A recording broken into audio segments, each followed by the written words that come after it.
Hey, good news for the big guy. The 9th richest men in the country last year were two brothers who inherited a giant oil and chemical company from their dad.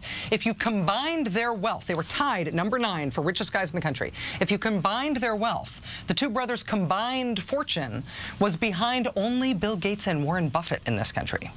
But as singletons, individually, last year, David Koch and Charles Koch were tied to be the 9th richest men in the country. This year, moving on up. They are tied for 5th this year. Woohoo! Moving on up to the top, to an even more deluxer apartment, even higher up in the sky. The name David Koch rings a bell for you because of David Koch's politics. Mr. Koch ran for vice president as a libertarian in 1980. He garnered a below infinitesimal proportion of the votes, and then in disgust just started bankrolling right-wing causes instead of running for office anymore. He bankrolls stuff that includes Americans for Prosperity. He has bankrolled Freedom Works and other groups that have organized the Tea Party movement. You'll remember Americans for Prosperity is the group that ran bus tours against health reform that said that reforming healthcare would be the equivalent of the Holocaust. David Koch may not have succeeded in getting his head put on your money like Caesar, but he is even richer this year than he was last year. So if you liked him bankrolling a big proportion of what you see in American politics right now, buckle your seatbelt for the year ahead. American politics right now is turning out to be great news for the big guys. As you may have noticed, Michael Steele isn't exactly running things for the Republican Party right now. That's a picture of him recently on a trip to Guam and Saipan, the kind of places that he has been spending time so as to stay far out of the way of any actual Republicans actually running for impending actual election. Michael Steele has since embarked on a Michael Steele Goes to the Hinterlands bus tour, where the Republican Party chairman plans to visit dozens of congressional districts that do not have a competitive race this fall. No matter how much fun it is to talk about Michael Steele on cable news, and it is fun, no matter his job title as head of the Republican Party, neither Michael Steele nor the Republican Party proper are running the Republicans' election efforts this year. Frankly, it's more of a Karl Rove joint.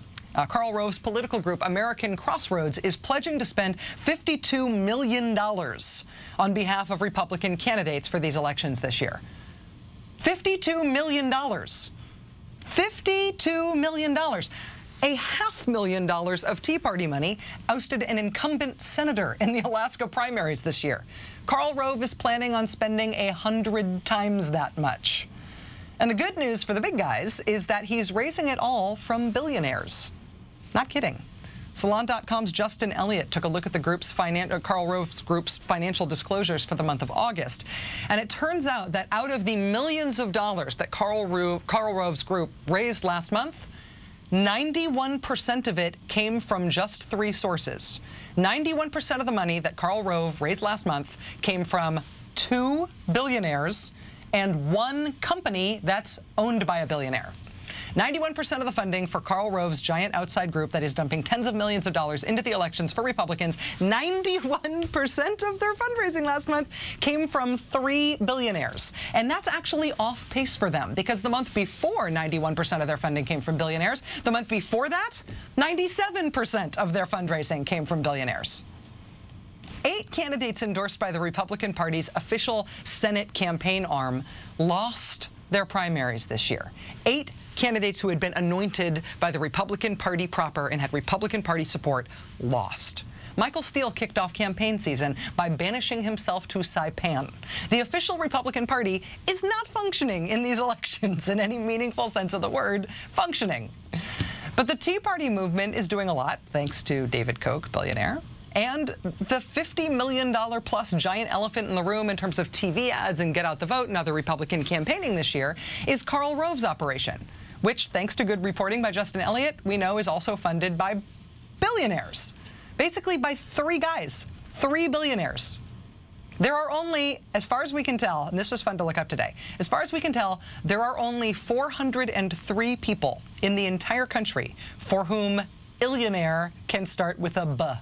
403 people in the entire country. It is not a large constituency, but boy howdy is it a well-represented one. Joining us now is Washington editor of The Nation magazine and MSNBC contributor, Mr. Chris Hayes. Hi, Chris. Nice to see you. Great to see you, Rachel. I love it when you guys tease to me after the commercial break. It really makes me feel good. Hold on. Here comes Chris. We practice it in the news meeting. I jump out from behind a desk. Yeah, I wear glasses. All right, so lots and lots and lots of money, and only a handful of people giving it to Karl Rove's political group. Does this sort of tell us more than we knew before about Republicans and tax policy and Republicans, billionaires who love Republicans and their tax policy?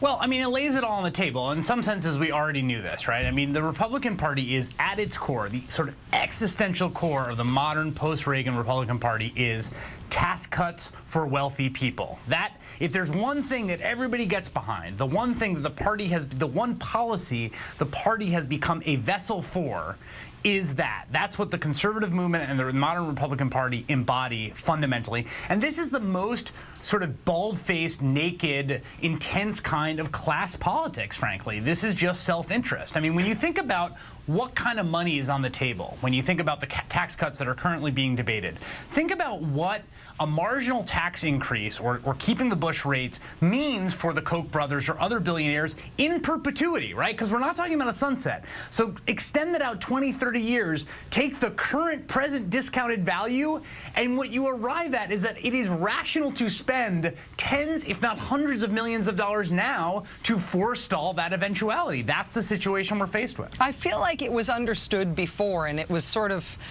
when you boiled down Democratic versus Republican in terms of what they really mean in American politics, it was understood before that we're talking about Republicans really representing moneyed interests, and a lot of them don't even contest that. They talk about essentially the rich people as job creators. You know, they're okay with that as their agenda. It's not a slur against the party to say that. What I think feels new, though, is to have 3 people giving 91% of the funding to the biggest Republican interest group in the election. To have it be such small numbers of people. I mean, we're in a situation where the whole country could essentially be in a Michael Bloomberg for mayor situation. That's exactly right. Yeah. And what it does is it embodies one of the most kind of undercovered and poorly understood but important trends in American political economy over the last 30 years, and that is this. Yes, okay, we all know the rich has gotten richer, there's been more inequality, but what's really happened is that the further you go up the income scale, the higher the rate of return has been. So when you look at the top 10%, okay, they've gotten richer. The top 1% have gotten richer much more and much faster than the top 10%, the top 10th of the top 1%, the top 100th of the top 1%. So the further up you go, the more the money is pooled and collected, and what it ultimately does, aside from whatever inequities it sort of produces and what other kind of risks it produces to the financial system, it produces a political system that fundamentally starts to verge on oligarchy. It starts to verge on a system that is dysfunctional because, particularly with Citizens United now, the amount of money that is pooled at the top really does begin to pose a threat to general popular democracy. And I know that's sort of an extreme thing to say, but at a certain point we are staring in the face of something really kind of ominous. And I feel like this election may be such a turning point. Yeah, it's a face in profile on a gold dime of David Koch.